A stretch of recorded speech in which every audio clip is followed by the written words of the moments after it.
So the talk's called How to Get Lost in More Than One Way. And I'm going to start speaking first about motivations.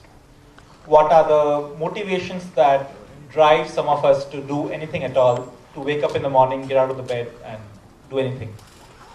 And how we describe those motivations. So maybe many of us describe those motivations as, in words like passion, innovation, change,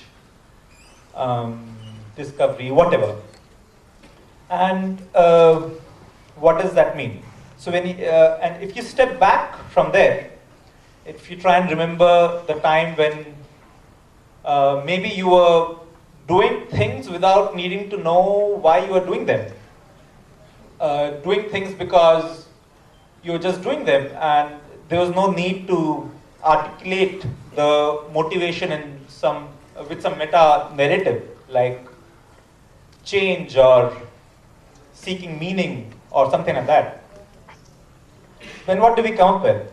We come up with this situation where the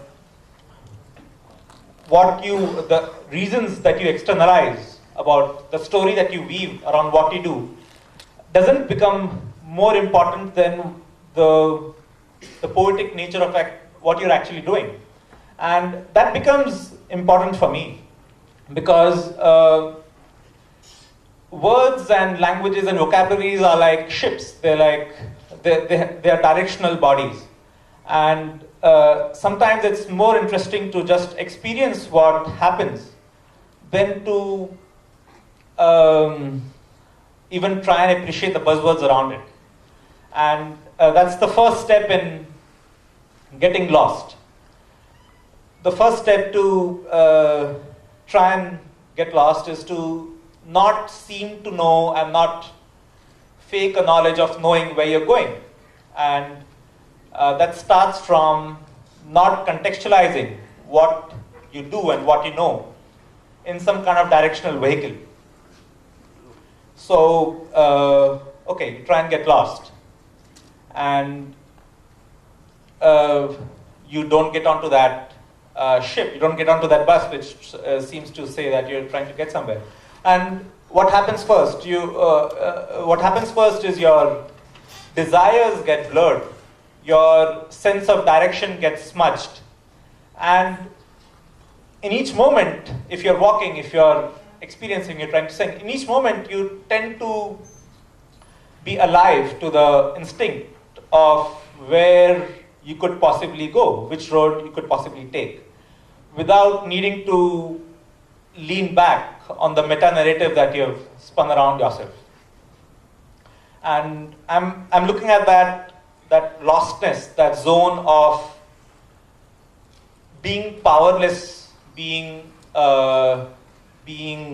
clueless, as a zone of liberation, where you are actually free from the tyranny of being useful, of being communicative, of being efficient, of being predictable, of being bankable, of being all of that. And that really opens up a possibility of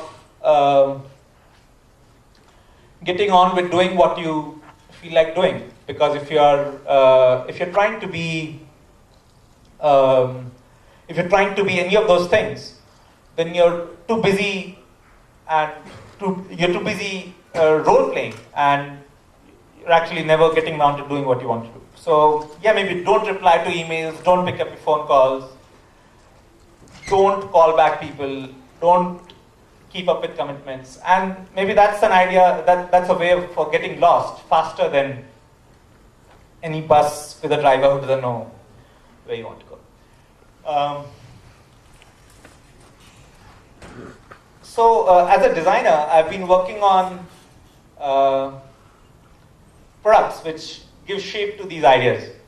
And one such thing is this set of shoes called Bhatka Bhatka, which helps you get lost.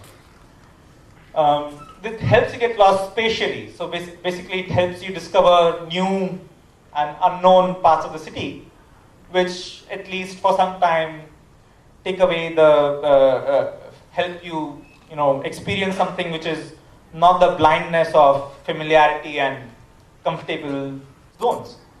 But beyond the spatial getting lost, I think it's equally important to get lost in all of that, but I'm just dealing with the spaces right now. And so I have a short demo video of what the shoes do.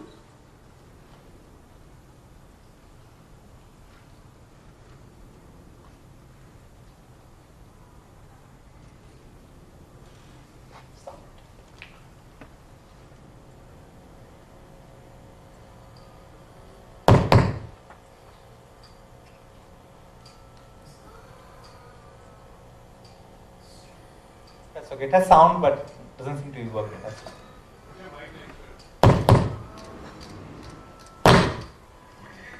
That's a good idea.